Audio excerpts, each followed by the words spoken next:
Shalom, shalom. Baik saudara, puji Tuhan, saya masih diberi kesempatan lagi sama Pastor Dwi untuk memberitakan kabar baik di tempat ini. Baik saudara, kita akan mendengar membacanya di dalam, kita buka dalam Mazmur 90 ayat 10. Mazmur 90 ayat 10. Kita akan baca bersama-sama ya. Sudah ketemu?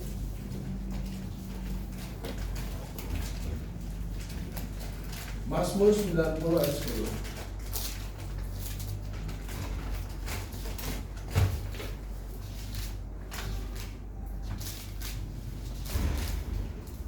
Ketemu? Kita akan baca bersama-sama.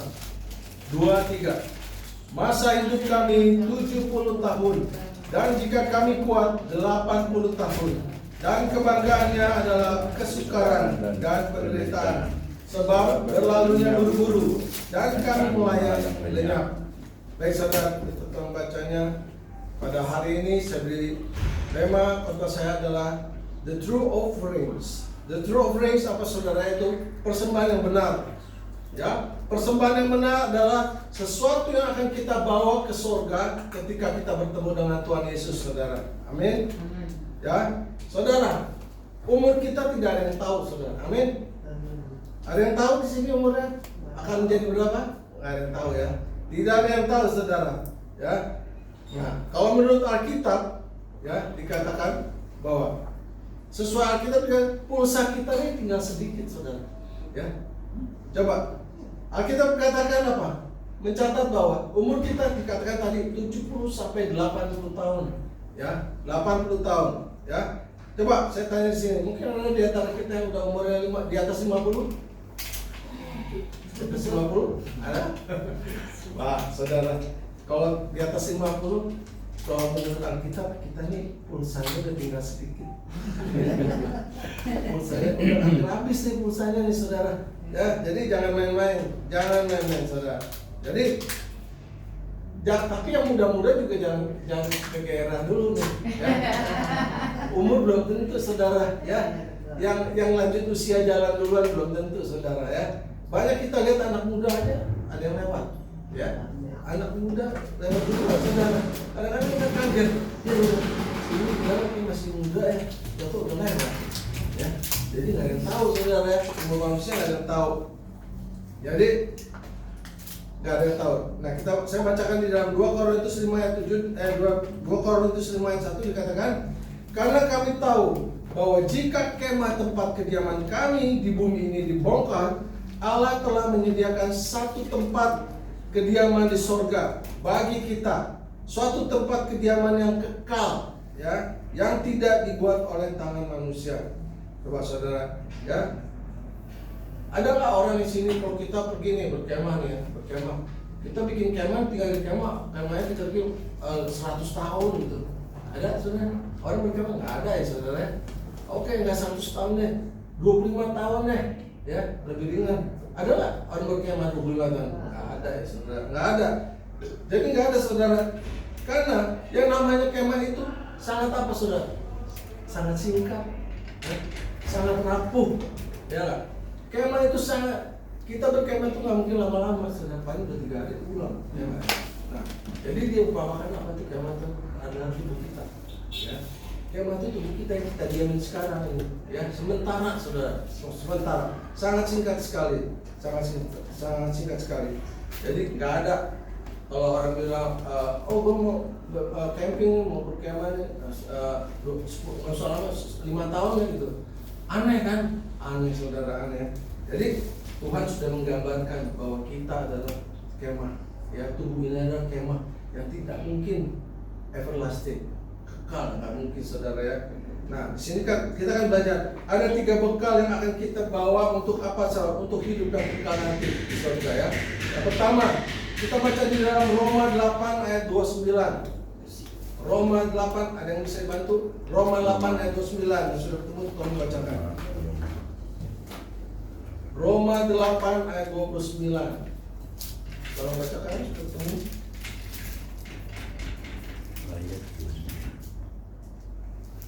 Roma 8 ayat 29. Ya.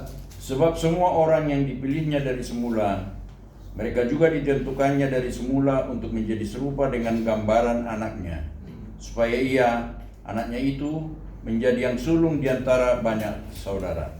Baik, saudara. Jadi dikatakan berapa? Kita serupa dengan Yesus. Dikatakan serupa dengan anak yang sulungnya, saudara. Serupa dengan apanya, saudara? Ya, kadang-kadang orang serupa, kadang-kadang kita melihat serupa, kita pengen tampilannya, saudara ya. Kan serupa dengan apa? Rambutnya gondrong, hah? Apa baju jubahnya yang panjang itu serupa dengan Yesus? Ternyata enggak, saudara. Ya, tidak demikian. Serupa dengan Yesus bukannya fisiknya, bukannya tampilannya, saudara. Tapi apa itu? Serupa dengan Yesus, yaitu bukan jubahnya, bukan rambutnya, ya, bukan. Tetapi yang serupa dengan Yesus adalah karakternya dan gaya hidupnya, lifestyle-nya, ya. Dia punya karakternya. Itu yang harus kita contoh, ya. Apa sih Yesus karakternya? Ya enggak ya? Kita mau lihat, saudara. Iman kepada Yesus harus menghasilkan karakter seperti Yesus. Kenapa kita harus seperti Yesus? Hah? Dia punya kasih yang luar biasa, ya saudara ya. Kasih yang luar biasa. Dia datang dari surga ke dunia untuk siapa? Untuk kita semua, ya. Bahkan bukan kita doang yang ada di sini, ya. Yang ada di luar juga, saudara. Ya, kasih Tuhan untuk mereka juga, gitu, ya. Cuman kadang-kadang mereka ada orang yang diberitahunya ngeyel, gitu, saudara ya. Degil, gitu loh. Jadi ada orang sekali, tapi Tuhan bilang apa? Beritakan aja, beritakan. Jangan jemu-jemu, ya. Jangan jemu-jemu. Kasih tahu, beritakan kabar baik. Karena apa, saudara? Ada orang yang nangkap itu cepat, ya. Ada yang lemah. 2, 3 kali, 4 kali, 5 kali baru gitu, baru oh iya, oh begini, gitu, saudara. Jadi nggak cukup cuma sekali, kadang-kadang ada orang yang sekali dikasih tahu dia terima Yesus, ada yang berkali-kali juga masih belum terima, ya. Jadi harus berulang-ulang kali, ya. Lalu apa karakter Yesus? Harus ada perubahan dalam hidup kita, saudara. Jangan dulu hidupnya brengsek, penipu, pejinah mungkin, ya. Yang dulu hidupnya kacau, saudara. Harus ada perubahan di dalam hidupnya. Berubah seperti siapa? Seperti Yesus, ya. Kenapa? Yesus itu kasih. Coba kasih. Dia ketemu Maria Magdalena, bukan dia langsung bergaul sama Maria Magdalena, saudara, ya. Maria Magdalena orang berdosa datang kepada Yesus. Dan terus Yesus apa? Yesus mengasihi dia, mengampuni dia kesalahannya. Kalau manusia melihat wajah, saudara ya, ini pelacur nih, udah brengsek deh pokoknya, brengsek. Tapi Tuhan Yesus melihat kedalaman hati kita, amin. Dia melihat sampai ke lubuk hati kita yang terdalam. Manusia hanya mengejudge kitanya aja.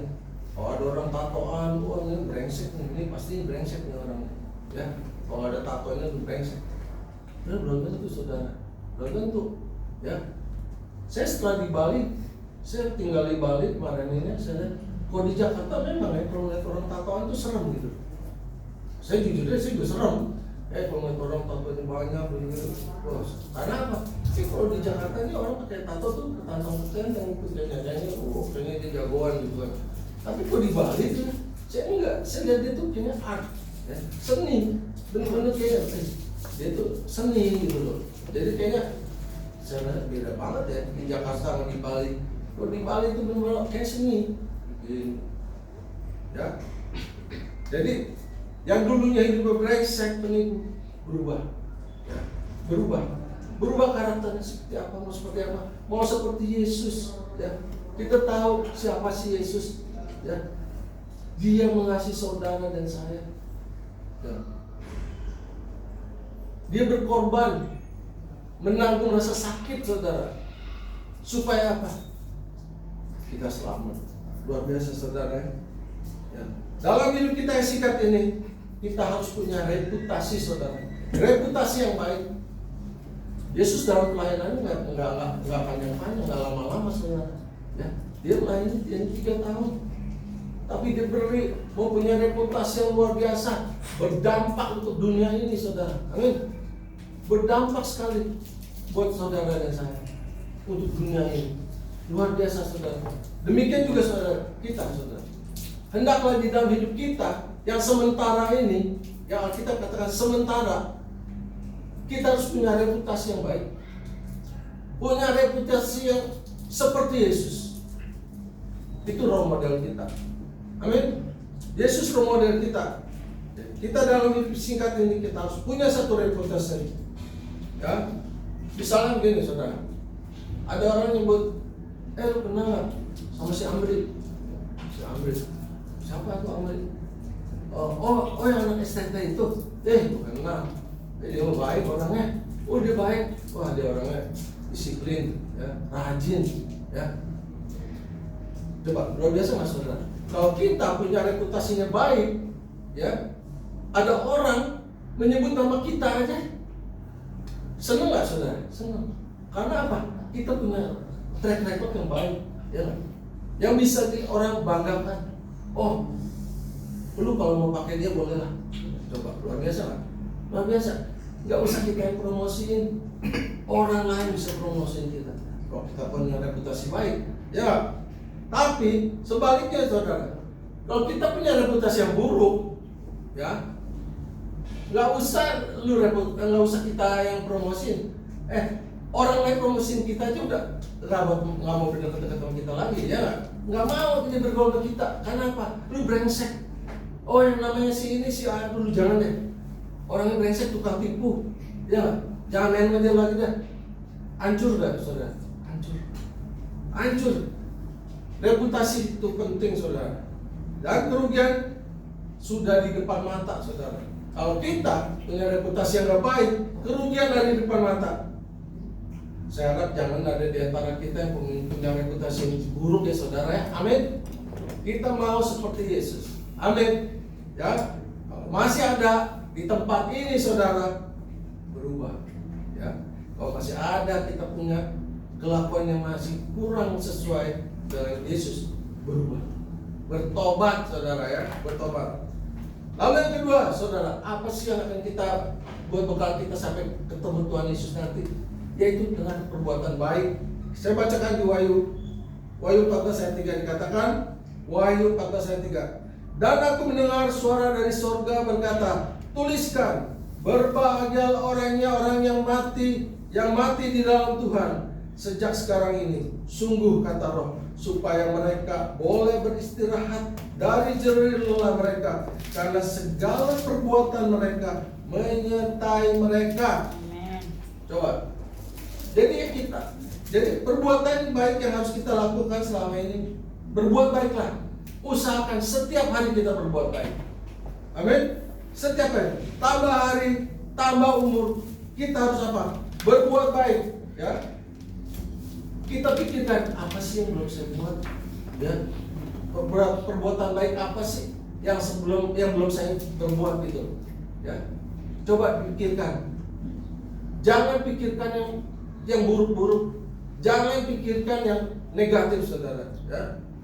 Jadi kita harus memikirkan apa yang belum kita perbuat yang baik, ya. Karena yang akan kita bawa nanti ke surga, saudara, orang pikir, wah saya nggak duit sebanyak-banyaknya. Sekarang saya tanya, ketika kita dipanggil Tuhan, kita bawa duit? Bawa nggak saudara?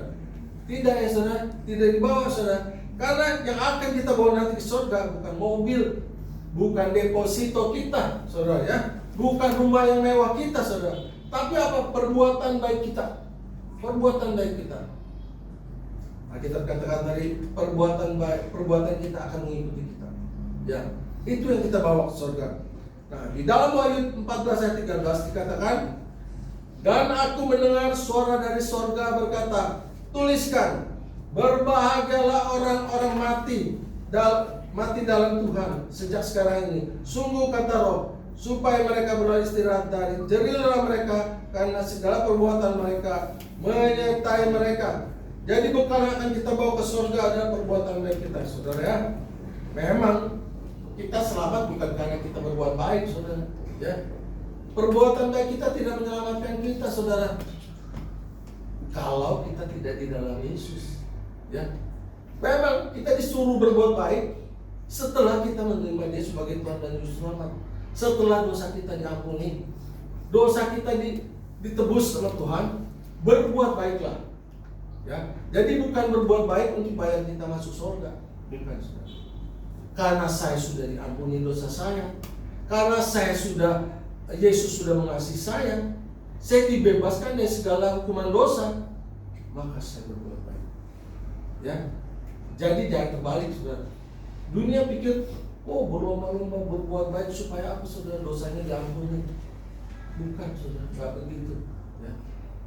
Kita katakan di luar Yesus kebaikan kita seperti kain kotor yang hari ini dicuci, besok kotor lagi. Yang hari ini dicuci lagi, besok kotor lagi, saudara. Nggak bisa, saudara. Ya, Yesus bilang, terima Yesus, maka dosamu diampuni. Ya, jadi kita selamat bukan karena perbuatan baik kita, saudara. Tapi perbuatan baik kita, memang kita tidak selamat karena perbuatan baik, tapi perbuatan baik kita diperhitungkan Tuhan. Ya, Tuhan perhitungkan. Dalam Alkitab mencatat bahwa kita akan mendapat apa, saudara? Reward. Ya, akan mendapat reward, saudara. Tuhan perhitungkan apa yang kita berbuat. Tuhan perhitungkan. Ya, kita akan mendapat upahnya. Ya, saudara. Jadi jangan anggap remeh, saudara. Ya. Perbuatan kita nih, misal apa, bersihin gereja nih, Tuhan perhitungkan. Ya, yang nyanyi tadi, yang main gitar, ya, yang khotbah di sini, Tuhan perhitungkan. Ya, bukan dunia aja, kita kerja dunia itu jadi ada upahnya, saudara. Ya. Ini janji Tuhan. Ya, kalau kita melayani Dia, ada upahnya. Ya, jadi jangan segan-segan melayani Tuhan. Ya. Nah, itu sebabnya Rasul Paulus selama dia hidup, saudara, Rasul Paulus, dia apa, saudara? Selama hidup di dunia, dia memperjuangkan itu, memperjuangkan jiwa-jiwa, ya. Dia menginjil, walaupun nyawa taruhannya, ya, walaupun nyawa taruhannya, dia tetap menginjil. Panggilan Tuhan di jalannya, ya. Karena apa? Itu ada upahnya, saudara. Ya. Upah di dunia ini sekejap lenyap, ya saudara. Tapi upah yang dari Tuhan yang di surga kekal, saudara. Amin. Jangan segan-segan. Kalau kita ada pelayanan, terima, saudara. Karena kita tahu ada rewardnya, ya. Karena kita tahu itulah bekal dan waktu ketika kita bertemu dengan Tuhan, itu yang akan kita bawa, saudara. Ya. Itu akan kita baca di Filipi 1 ayat 22. Filipi 1 ayat 22. Ada yang sudah dapat, tolong membacakan. Filipi 1 ayat 22.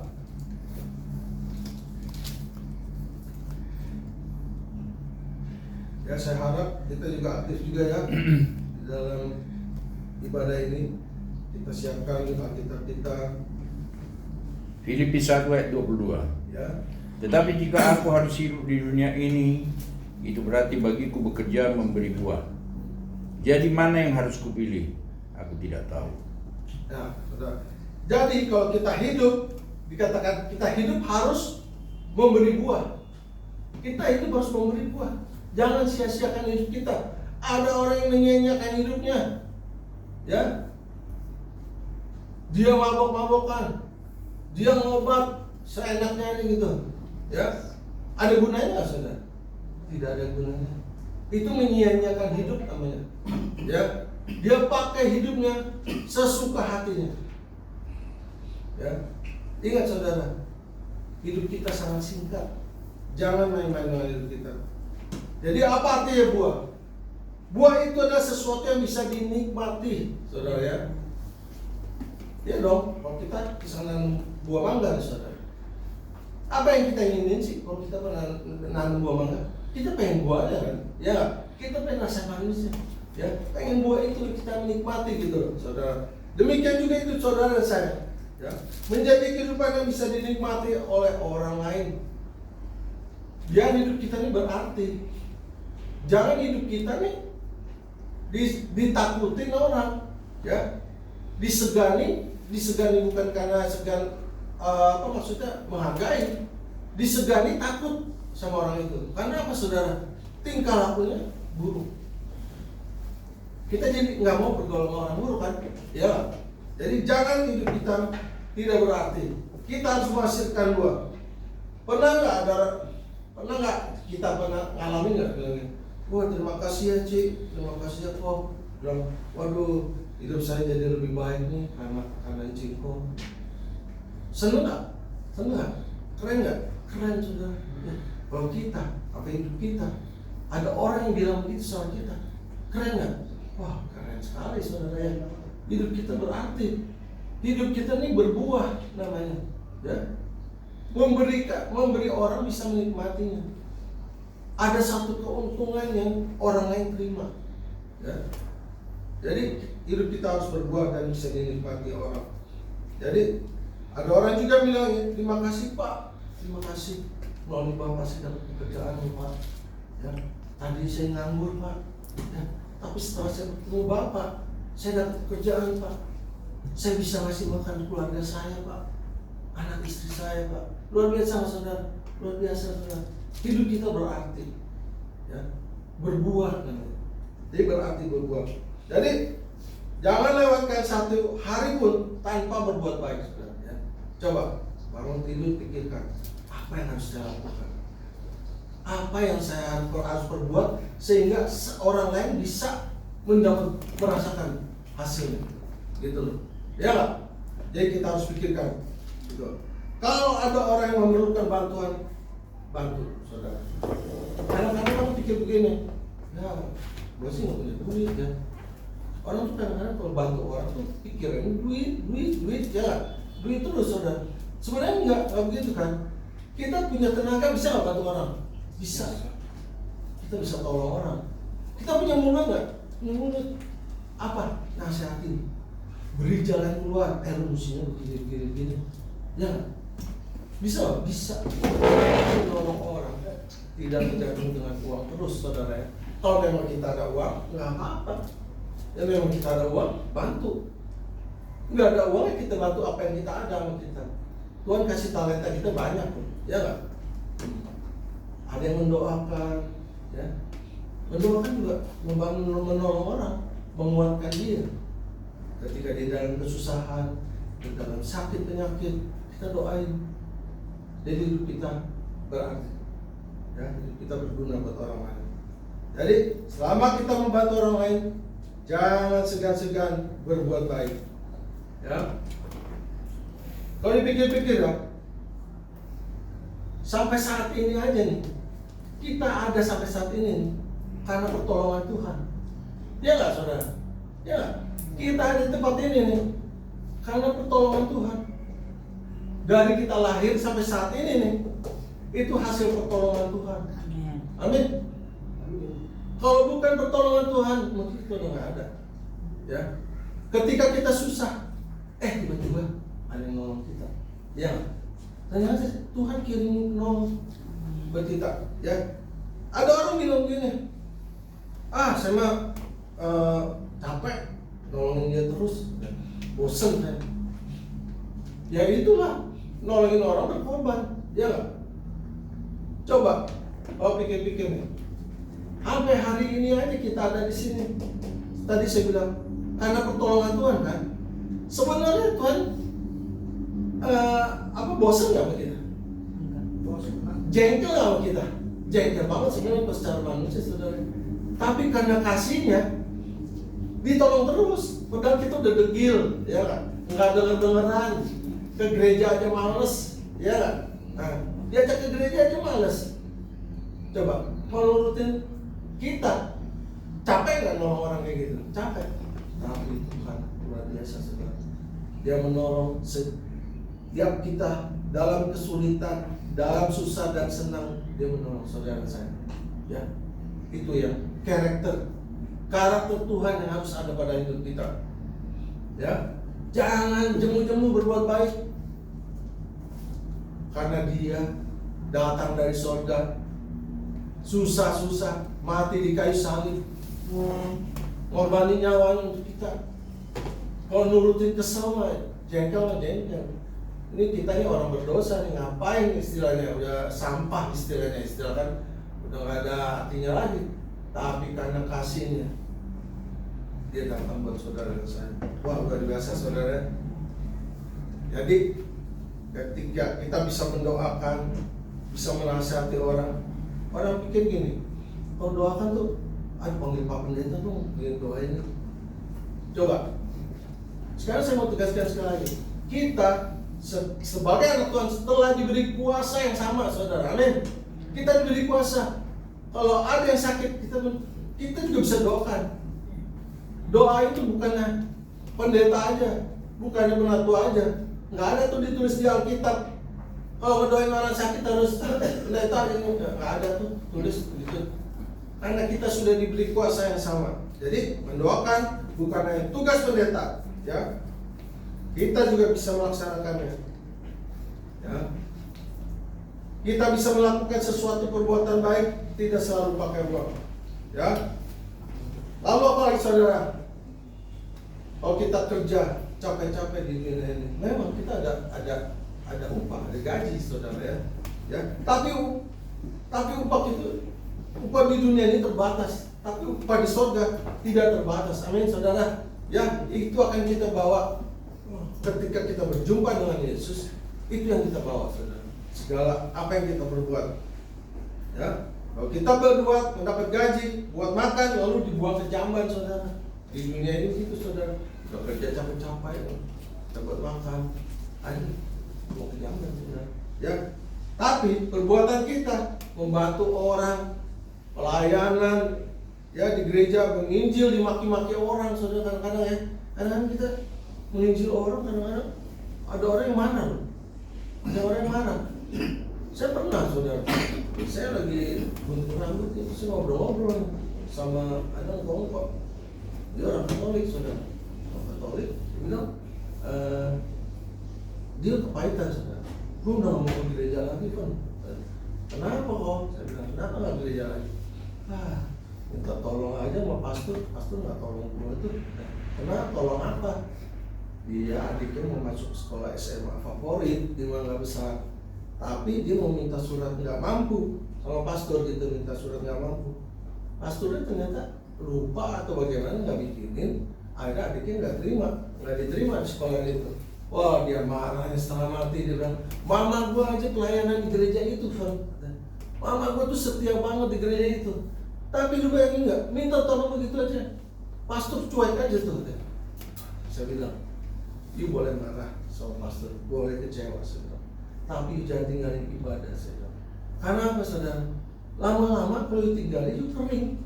Tuhan bilang, Yesus itu pokok kita caranya. Ya, kalau kita lepas dari pokoknya, kita akan kering. Ya, udah gitu yang saya bilang, saya lanjut sebenarnya, kamu akan kering. Bukan itu aja, bahkan nanti kamu akan murtad, saya bilang, bisa murtad saudara. Kenapa?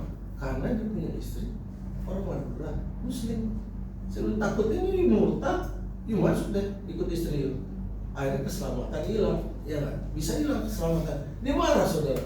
Dia, tuh, gua nggak suka nih orang Kristen tuh begitu tuh. Bilangnya dia doang yang selamat tuh. Itu bukan kata saya, itu bukan kata saya. Alkitab yang bilang gitu. Di luar Yesus binasa. Coba, dia melawan perkataan Tuhan Yesus. Itu Yesus yang bilang, di luar dia binasa. Nah, jadi saya kasih tahu kamu, dia marah. Setahun gak datang lagi. Tapi begitu setahun datang lagi, dia nyesel. Bilang, Steven, kabar? Baik kok. Sorry ya, waktu itu gua emosi. Oh, apa-apa, biasa saya bilang. Biasa, saya belum diludahin. Ya, ada orang pengen diludahin. Sebetulnya saya belum diludahin. Ya nggak apa-apa, saya bilang nggak apa-apa. Akhirnya disadar saudara. Ya begitu kan. Jadi kalau ada orang, kita beritain aja. Mau dia terima, nggak terima, kita percaya Roh Kudus yang akan merubahkan orang. Ya nggak? Bukan saya, kita alatnya. Ya nggak? Beritakan kabar baik. Ya, tidak ada pelayanan yang sia-sia.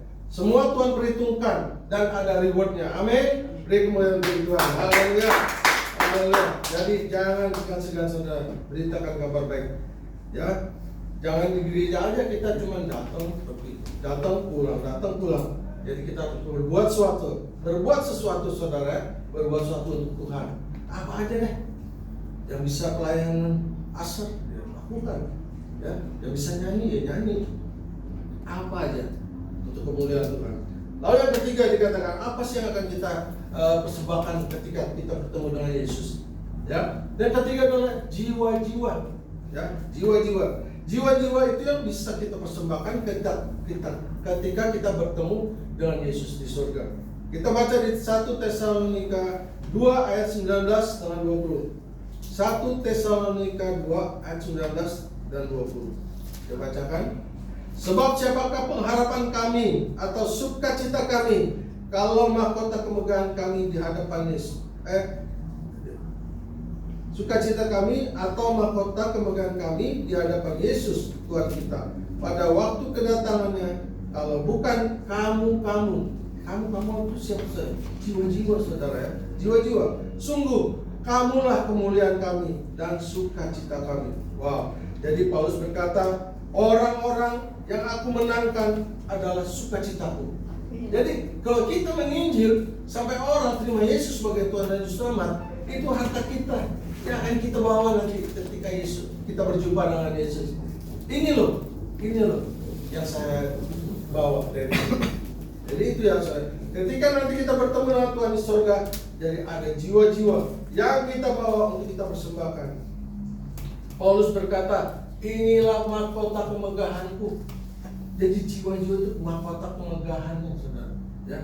Jadi mari saudara, kita berlomba-lomba saudara menangkan banyak jiwa. Biar tempat ini penuh, ya. Biar tempat ini penuh sesak, penuh. Jadi penuh sesak dengan jiwa-jiwa. Ya. Janganlah menjadi Kristen yang biasa-biasa, saudara. Kita harus punya visi. Besok tahun ini saya harus bawa jiwa.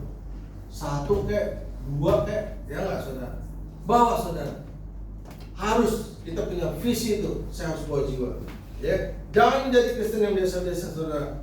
Ya, inilah kita ini punya bisnis yang besar, saudara. Ya, di dalam Tuhan. Bisnis apa? Bisnis transportasi.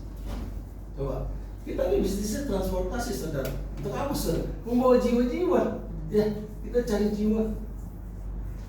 Ini, Tuhan. Ya, kita punya bisnis transportasi yang memindahkan orang dari dunia ke surga, saudara. Itu bisnis kita di dunia ini, saudara. Jadi dia kalau dibilang ya, aduh, gue ada kerjanya, ada kerjaan, ya, bisnis transportasi. Ya, bawa jiwa-jiwa, pindahkan orang-orang dari dunia ini ke surga, saudara. Ya, itu bisa kita lakukan dengan semangat. Kalau kita punya keyakinan di luar Yesus tidak ada keselamatan, amin. Karena kita percaya di luar Yesus tidak ada keselamatan. Mari kita berlomba-lomba bawa jiwa-jiwa untuk diselamatkan. Kenapa, saudara? Inilah perbedaannya, saudara. Perbedaan antara dunia dan surga, ya saudara. Beda, saudara. Ya, beda banget. Beda keyakinan. Ada yang berpikir kalau kebaikan kita lebih banyak maka kita akan masuk surga. Tapi tidak demikian, Tuhan. Kita katakan 1000 kebaikan tidak bisa membayar 1 kesalahan kita. Amin. 1000 kita udah berbuat baik nih. Bisa nggak kita udah berbuat baik nih 1000 kali, kita nggak bunuh nih. Kira-kira kita apa? Di penjara, di penjara. Bisa nggak kita bilang sama hakimnya, Pak Hakim, saya kasih ini dong, toleransi dong. Apa? Saya udah menolong orang 1000 orang, Pak. Saya udah berbuat baik 1000 kali sama orang. Saya cuma ngebunuh 1 kali doang, Pak. Masa saya di penjara? Bisa nggak kita bilang gitu? Nggak bisa, saudara. Jadi 1000 kebaikan tidak bisa membayar 1 dosa. Nggak bisa, saudara. Ya, itu prinsip surga begitu, saudara. Jadi Anda berpikir kalau kebaikan kita lebih banyak, belum tentu, saudara. Belum tentu, ya. Kita masuk surga, belum tentu. Kalau kita tidak tinggal di dalam Tuhan. Jadi 1000 kebaikan tidak bisa membayar 1 dosa. Ya, kita pasti masuk penjara, saudara. Baik, saudara, saya bersyukur kita telah Tuhan ingatkan bahwa apa yang kita siapkan di dalam hidup ini, kita mau siapkan karena hidup ini sangat singkat. Ya, sangat singkat. Kita mau berlomba-lomba. kita mau persembahkan yang terbaik ketika kita bertemu dengan Tuhan Yesus di surga. Amin. Haleluya. Sendang permisi maju ke depan. Kita naikkan satu pujian. Ku bawa kepadamu.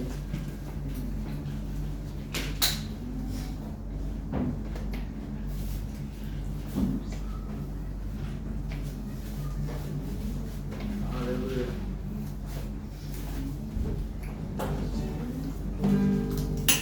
Ku bawa kepadamu, oh Tuhan, persembahanku ini. Ku ingin Engkau menerima korban syukurku melalui pujian. Takkan pernah ku bawa, takkan pernah ku bawa selain yang terbaik, yang harum dan sejati, tiada bantah tahu. Yesusku, terima korban syukurku ini, yang mengalir di hatiku sebagai persembahanku. Haleluya. Bapa kami surga, terima kasih Tuhan, kami telah mendengar sebagian firman-Mu Bapa. Bapa, ya firman menjadi rema, menjadi kekuatan bagi kami Tuhan, mempersiapkan kami Tuhan untuk mempersiapkan yang terbaik ketika kami berjumpa dengan Engkau di surga nanti Tuhan. Terima kasih Bapa, terima kasih untuk peringatan yang Kau berikan pada hari ini Bapa. Kami akan berlomba-lomba Tuhan untuk mempersiapkan bekal kami untuk ketika kami dipanggil pulang. Terima kasih Bapa, terima kasih. Beri kami hikmat-Mu selalu setiap hari. Beri kasih-Mu kepada jiwa-jiwa Tuhan. Biar Tuhan kami boleh berlomba-lomba mengumpulkan Tuhan apa yang akan kami persembahkan kepada-Mu. Terima kasih Bapa, terima kasih Bapa. Pakai jemaat di tempat ini juga Tuhan, menurut talenta yang Kau berikan Tuhan. Pakai Tuhan. Ya Tuhan, nama-Mu dimuliakan, ditinggikan di tempat ini, sehingga banyak jiwa-jiwa di luar datang mencari Engkau Tuhan. Mereka percaya dan diselamatkan. Terima kasih Bapa di surga. Kami berdoa juga untuk gembalakan pesta Tuhan. Berkati Tuhan, beri hikmat, beri kesabaran, beri kesehatan Tuhan. Jika dia boleh menjadi berkat juga bagi keluarganya, berkati keluarganya, berkati anak istrinya Tuhan. Kami berdoa khusus untuk Budi juga Tuhan. Tuhan, oleh bilu-bilu-Mu kami percaya mujizat masih terjadi. Sembuhkan secara sempurna Bapak. Terima kasih Tuhan. Terima kasih. Kami berdoa juga Tuhan untuk jemaat di tempat ini. Bapak, Kau lihat satu-satu apa masalahnya Tuhan. Engkau yang mengerti Tuhan. Tapi kami percaya Tuhan, kami mau berjalan bersama Engkau Tuhan. Engkau adalah jalan bagi setiap masalah kami. Terima kasih Bapak. Untuk anak-anak STT juga kami berdoa Tuhan. Bapak, beri dia semangat, beri mereka semangat Tuhan dalam belajar. Biar mereka boleh menyelesaikan studinya dengan baik. Dia boleh menjadi alat-Mu Tuhan, menjadi alat-Mu untuk ke bangsa-bangsa Tuhan. Terima kasih Tuhan, pakai mereka